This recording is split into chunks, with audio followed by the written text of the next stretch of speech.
नमस्कार, आप देख रहे हैं हमारी खास पेशकश अभ्युदय मध्य प्रदेश और मैं हूं आपके साथ अनन्या चतुर्वेदी। इस खास कार्यक्रम में हम बात करेंगे सरकार के उन फैसलों की जो भविष्य में मध्य प्रदेश को विरासत से विकास के साथ जोड़कर समृद्धि तक ले जाने वाले हैं। बात होगी मुख्यमंत्री डॉक्टर मोहन यादव के दिन भर के दौरों और उन कार्यक्रमों की जहां निर्णायक घोषणाएं और फैसले हुए। तो दिन भर में क्या रहा खास, कौन सी खबर बनी सुर्खियां, आइए जानते हैं इस खास कार्यक्रम में।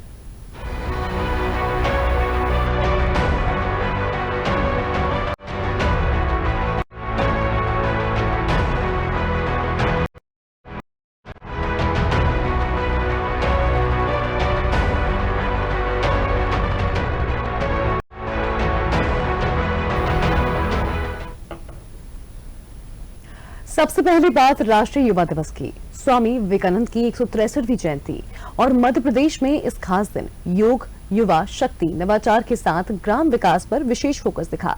राजधानी भोपाल से लेकर ग्रामीण उत्थान की दिशा में बढ़ते अभ्युदय मध्य प्रदेश की झलक सोमवार को साफ दिखाई दी। संस्कार, स्वावलंबन और स्टार्टअप की त्रिवेणी। सूर्य नमस्कार और प्राणायाम से युवाओं को यहाँ ऊर्जा मिली, तो वहीं स्टार्टअप समिट में नवाचार को पंख लगे।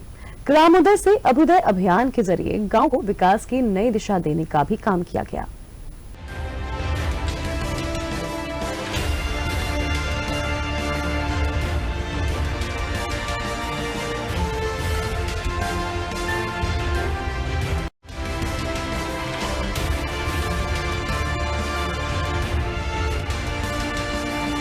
राष्ट्रीय युवा दिवस। स्वामी विवेकानंद की 163वीं जयंती मध्य प्रदेश के लिए केवल स्मरण का अवसर नहीं रही, बल्कि यह दिन योग, युवा शक्ति, नवाचार और ग्राम विकास के संकल्प का जीवंत उत्सव बनकर उभरा। यानी एक ही दिन आयोजित 3 बड़े कार्यक्रमों ने ये स्पष्ट कर दिया कि प्रदेश सरकार का दृष्टिकोण केवल वर्तमान तक सीमित नहीं, बल्कि विकसित, सशक्त और आत्मनिर्भर भारत की ठोस नींव रखने पर केंद्रित है। भोपाल के शासकीय सुभाष एक्सीलेंस स्कूल में आयोजित राज्य स्तरीय सामूहिक सूर्य नमस्कार एवं प्राणायाम कार्यक्रम में मुख्यमंत्री डॉक्टर मोहन यादव ने खुद योगाभ्यास कर ये संदेश दिया कि नेतृत्व केवल उपदेश से नहीं, आचरण से भी परिलक्षित होता है। स्वामी विवेकानंद की जयंती पर सामूहिक सूर्य नमस्कार का आयोजन किया गया। भोपाल के सुभाष एक्सीलेंस स्कूल में मुख्यमंत्री मोहन यादव सहित तमाम स्कूली छात्र छात्राओं ने इस सामूहिक योग अभ्यास में शिरकत की। यहाँ पे देख सकते हैं कि किस तरह से मध्य प्रदेश के मुख्यमंत्री जो मोहन यादव हैं वो योग अभ्यास करते हुए, सूर्य नमस्कार करते हुए नजर आ रहे हैं। उनके साथ में मंत्री राकेश सिंह और साथ में विधायक बीजेपी के जो हैं भगवान दास सबनानी, यहाँ पे नगर निगम कमिश्नर किशन सूर्यवंशी के साथ ही शिक्षा विभाग के अधिकारी और कई छात्र छात्राएं यहाँ पर सूर्य नमस्कार करते हुए यहाँ पे नजर आ रहे हैं। योग हमारी सनातन परंपरा है और सूर्य नमस्कार सवित्र सूर्य नारायण, जिससे पूरी ऊर्जा का संचार समूची सृष्टि में होता है। सच में हमारे तो कोई भी पर्व, कोई भी त्योहार, कोई भी दिवस के शुभ काम की शुरुआत सदैव दीप प्रज्वलन के माध्यम से होती है। ये प्रतीक है सूर्य नारायण देवता का, जिससे सृष्टि में जीवन की सार्थकता सिद्ध होती है, जिससे ऊर्जा से शरीर सराबोर होता है। और ऐसे अवसर पर सूर्य नमस्कार, सच में इस सूर्य के आसपास ही हम प्रकाश संश्लेषण की क्रिया के माध्यम से पौधों में भी देखते हैं और हम में भी जीवन देखते हैं। इधर मुख्यमंत्री डॉक्टर मोहन यादव ने कहा कि स्वामी विवेकानंद ने अपने विचारों से राष्ट्र के युवाओं में नई ऊर्जा का संचार किया। वे केवल शरीर से नहीं बल्कि कर्म से भी युवा थे। योग हमारी भारतीय परंपरा का अभिन्न हिस्सा है और सूर्य नमस्कार केवल व्यायाम नहीं बल्कि जीवन को सामान्यता से उत्कृष्टता की ओर ले जाने का माध्यम है। सीएम ने यहाँ युवाओं को नशे और जंक फूड से दूरी बनाने, नियमित व्यायाम करने, स्वास्थ्य को जीवन का हिस्सा बनाने के लिए आह्वान किया और व्यक्तित्व के साथ चरित्र निर्माण पर जोर देने की बात कही। स्कूली बच्चों में भी सीएम की मौजूदगी उत्साह भर गई। आज के इस अवसर पर जब मैं पर्यावरण की प्रति संवेदनशीलता की बात करता हूं, तो ऐसे में पेड़ लगाएं, पानी बचाएं, नशे से दूर रहें, प्रतिदिन आधे घंटा व्यायाम जरूर करें और एक खेल कोई भी आपको जो पसंद आए वो जरूर खेलें। संतुलित आहार लें। ये जो जंक फूड या अन्य प्रकार के टेस्ट हमारे शरीर को विकृति की तरफ ले जाते हैं, मैं मना तो नहीं कर रहा हूं पूरे समय, लेकिन इनको जितना कम हो जरूर आप इससे हमारे शरीर के विकार को बचा सकते हैं। स्कूली बच्चों ने भी मुख्यमंत्री के संदेश को आत्मसात करने और स्वामी विवेकानंद के पद चिन्हों पर चलने का संकल्प लिया। इससे पहले मुख्यमंत्री डॉक्टर मोहन यादव ने पॉलिटेक्निक चौराहे पर आयोजित एक संक्षिप्त कार्यक्रम में स्वामी विवेकानंद के चित्र पर माल्यार्पण और पुष्पांजलि अर्पित की। यहाँ भी उन्होंने कहा कि स्वामी जी अद्भुत व्यक्तित्व के धनी थे। उन्होंने भारतीय संस्कृति को वैश्विक पहचान देने का काम किया। इस पुनीत कार्य के लिए हम भारतवासी सदैव उनके ऋणी रहेंगे।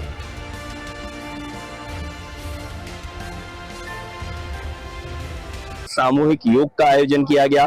मुख्यमंत्री के साथ स्कूली बच्चों ने योग किया। मेरे साथ में वो सभी बच्चे यहाँ पर हैं जिन्होंने योग किया है। इनसे जान लेता हूँ, क्या नाम है आपका? योगेंद्र। योगेंद्र, कैसा लगा योग कर मुख्यमंत्री जी के साथ? अच्छा लगा, मतलब यहाँ आए और मतलब माननीय मुख्यमंत्री जी के साथ योग किए, बहुत अच्छा लगा। और योग करने से वैसे शरीर को थोड़ा मतलब ठीक लगता है, शांति मिलती है और वैसे पढ़ाई में भी हेल्प होता है बहुत। हाँ, यहाँ पे और बच्चे मेरे साथ में हैं। क्या नाम है आपका और कहाँ से आए हो?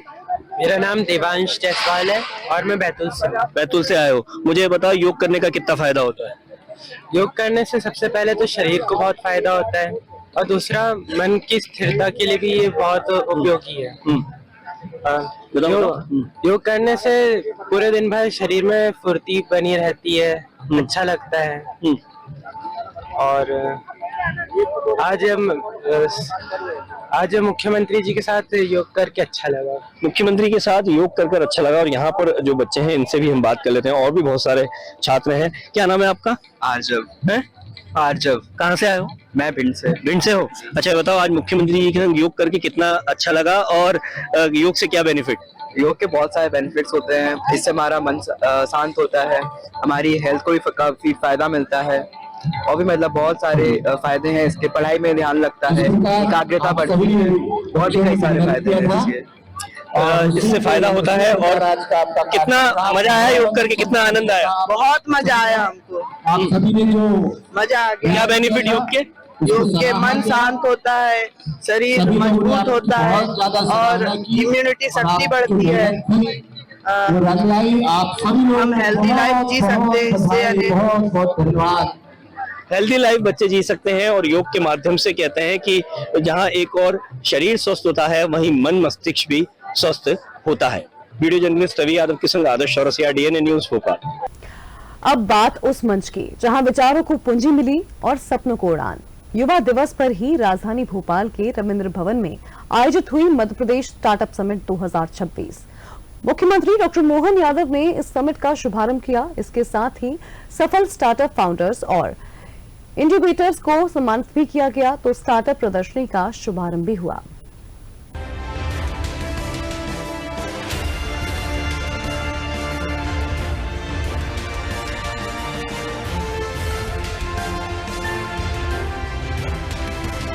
युवा दिवस पर ही भोपाल के रविंद्र भवन में 2 दिन मध्य प्रदेश स्टार्टअप समिट 2026 की शुरुआत हुई।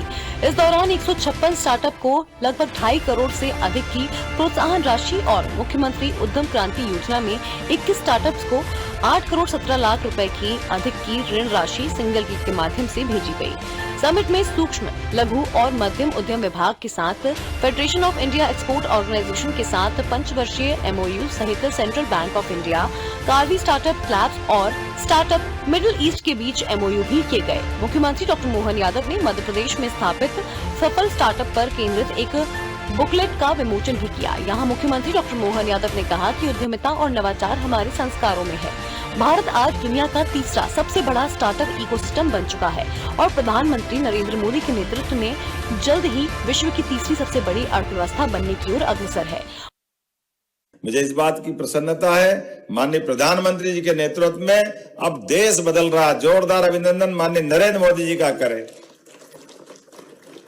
जिनके माध्यम से हमारे सभी प्रकार की रिसर्च को प्रोत्साहन देते हुए स्टार्टअप को प्रोत्साहन देने के लिए 2022 में मध्य प्रदेश में इंदौर से एक पोर्टल लॉन्च किया था इसी विभाग के माध्यम से। पहले हमारा विभाग भी इसके मामले में सरकार के लिए जो मूल काम थे वो अपने जन उपयोगी, जनहितैषी, लोक कल्याणकारी, जनहितैषी योजनाओं में, हितग्राही योजनाओं में काम करते थे।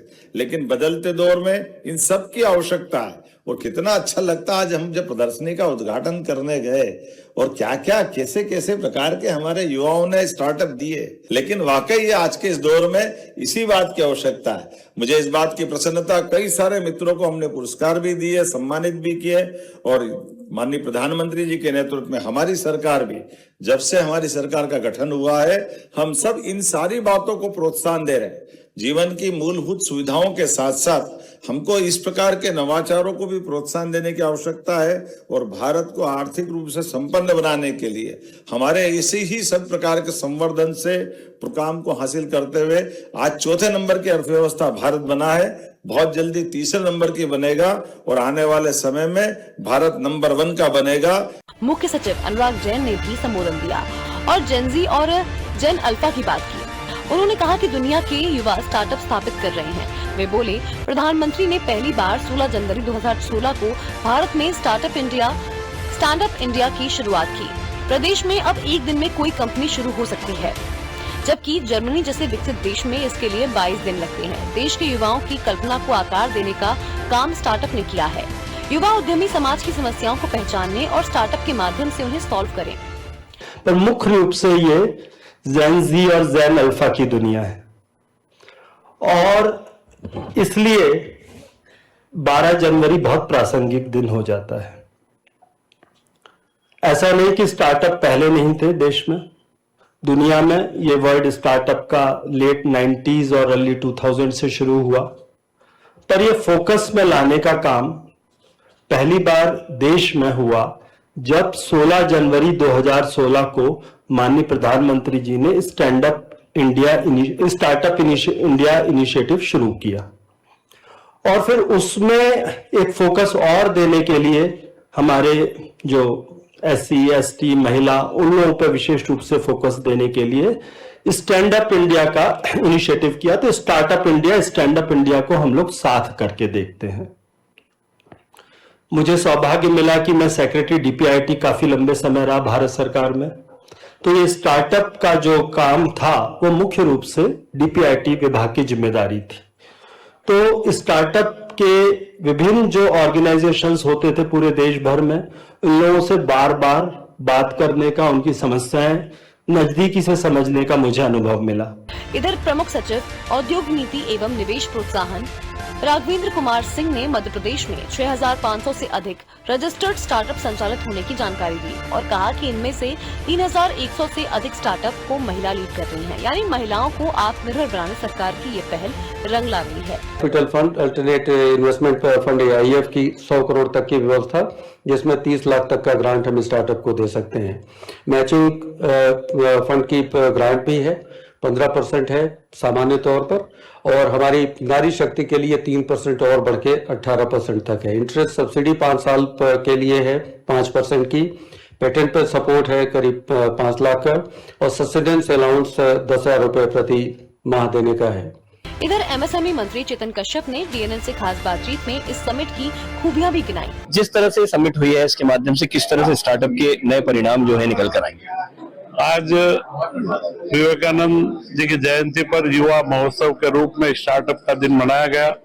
हमारे मुख्यमंत्री डॉक्टर मोहन यादव जी ने इसके अंदर भागीदारी करी, मार्गदर्शन दिया और देश के कई प्रमुख स्टार्टअप इंक्यूबेशन सेंटर्स के प्रमुख लोगों के साथ में चर्चा भी करी कि मध्य प्रदेश स्टार्टअप में अपनी नई भूमिका और मध्य प्रदेश के युवाओं के सपनों को कैसे हम पंख लगा सकते हैं, उसके बारे में चर्चा करी है।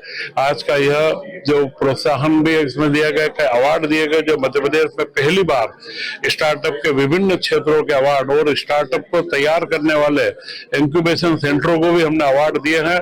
तो यह मध्य प्रदेश की एक नई शुरुआत है जो मध्य प्रदेश के युवाओं के नए भविष्य को बनाने में मददगार होगी।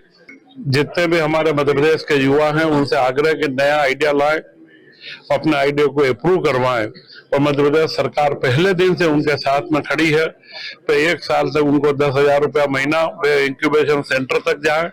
इंक्यूबेशन सेंटर पे जाने आने का जो प्राथमिक स्तर है उस पर भी मध्य प्रदेश सरकार खड़ी है। इसके बाद हम सीड कैपिटल, प्रोटो मॉडल बनाना, और जब वो विस्तार की ओर आएगा तो हम उसको सीड फंड के रूप में, अल्टरनेटिव फंड के रूप में 100 करोड़ के फंड की हमने स्थापना करी है। तो पूरे स्टार्टअप के जीवन चक्र में मध्य प्रदेश सरकार हर जगह खड़ी है। और इसके बाद भी अगर कोई युवा नए विचारों के साथ में आता है तो मध्य प्रदेश की नीतियां स्टार्टअप, और मध्य प्रदेश सरकार की नीति भी स्टार्टअप के रूप में है कि जो नए विचार आएंगे तो नई नीति को बना करके हम उसको सहयोग दें। तो आयोजन में शामिल होने पहुंचे युवा उद्यमियों ने अपने अनुभव साझा किए। वहीं वरिष्ठ युवा उद्यमियों को पुरस्कृत भी किया गया।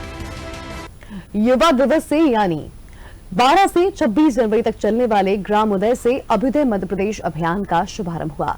इस आयोजन के शुभारंभ अवसर पर मध्य प्रदेश के मुख्यमंत्री डॉक्टर मोहन यादव, भाजपा प्रदेश अध्यक्ष हेमंत खंडेलवाल शामिल हुए। साथ ही मध्य प्रदेश जन अभियान परिषद के इस कार्यक्रम के जरिए ग्रामीण अंचल में पहुंचेगा और ग्राम उत्सव, चौपाल, रैली, सामूहिक श्रमदान के साथ ग्रामीण परिवारों से संपर्क कार्यक्रम आयोजित किए जाएंगे और कुल मिलाकर ग्रामीणों को सशक्त, स्वावलंबी बनाने की दिशा में ये बेहतर प्रयास कहा जा सकता है।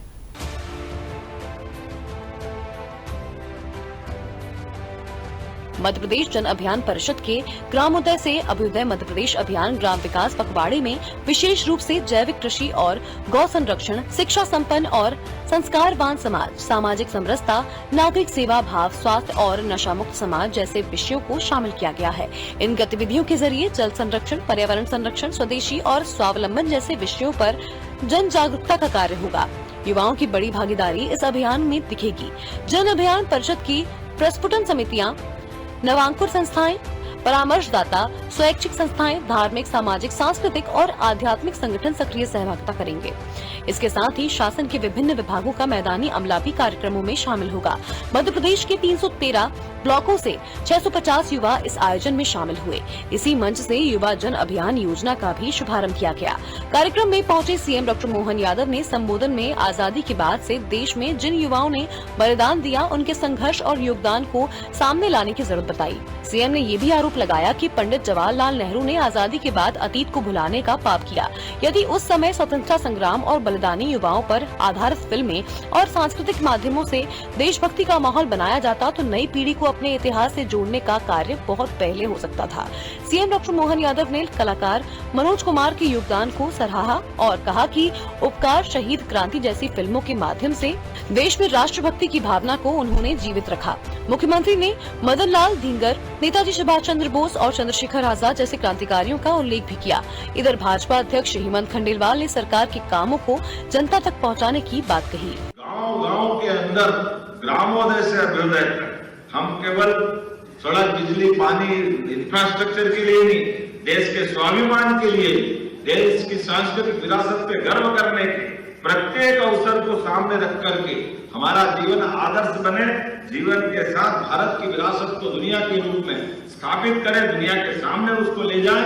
इसलिए आज मैं इसको भी स्मरण करना चाहूंगा, माननीय प्रधानमंत्री जी ने कितने प्रकार से काम किए और अभी तक लगातार कर रहे हैं। एक तरफ वो सभी युवाओं के लिए उनका जीवन बेहतर बने तो सभी नवाचार करते हैं, उसमें भी काम कर रहे हैं। और विरासत के मामले में 1947 में देश आजाद हुआ, सोमनाथ के मंदिर को ध्वस्त करने के प्रयास 1000 साल पहले हुए थे, लेकिन सरदार वल्लभ भाई पटेल के माध्यम से सोमनाथ का मंदिर, हमारे 12 ज्योतिर्लिंग में सर्वाधिक आदर का मंदिर, आज वो चट्टान की तरह सीना तान करके दुनिया के सामने मिटाने वाले मिट गए, लेकिन सोमनाथ की ध्वजा लेना रही है, वो आनंद हमको दे रहे हैं।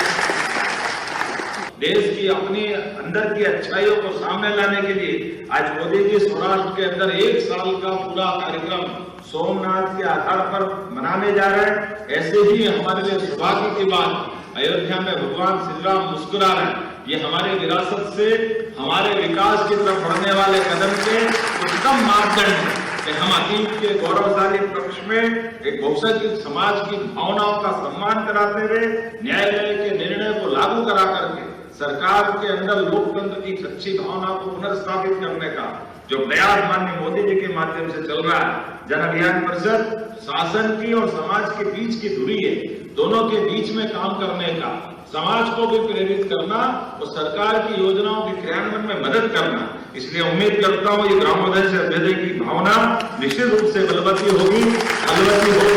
मेरी अपनी ओर से आप सबको अभिनंदन। मोदी जी का सपना हमारे मध्य प्रदेश के मुख्यमंत्री मोहन यादव जी की परिकल्पना के अनुसार 12 जनवरी से गणतंत्र दिवस तक ग्रामोदय से अभ्युदय मध्य प्रदेश अभियान ग्राम विकास पखवाड़ा आयोजित किया जा रहा है।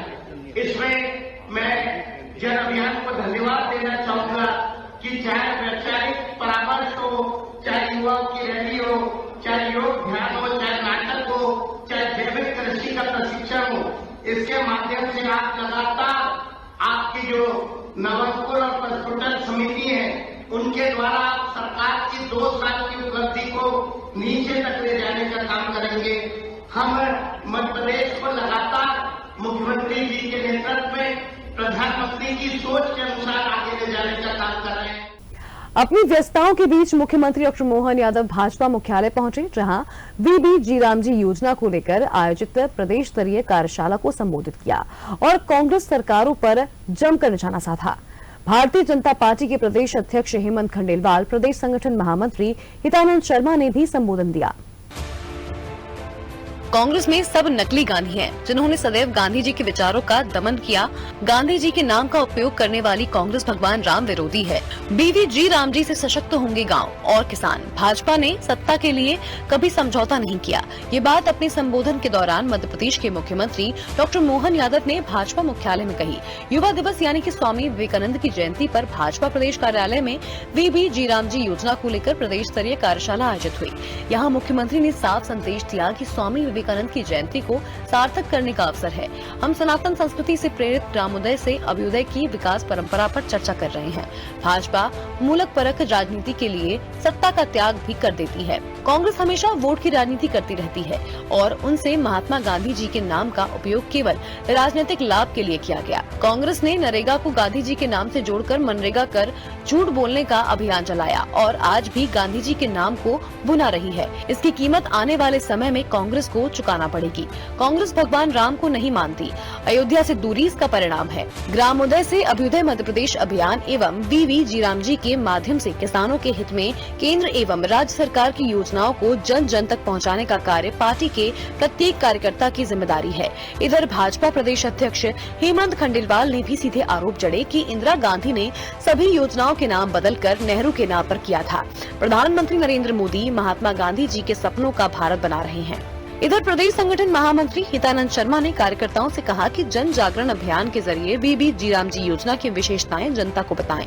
उन्होंने कहा कि जनता को ये भी पता होना चाहिए कि जब यह योजना बनी थी उसका नाम नरेगा था। कांग्रेस ने राजनीतिक हितों के लिए इस योजना में महात्मा गांधी जी का नाम जोड़ा था।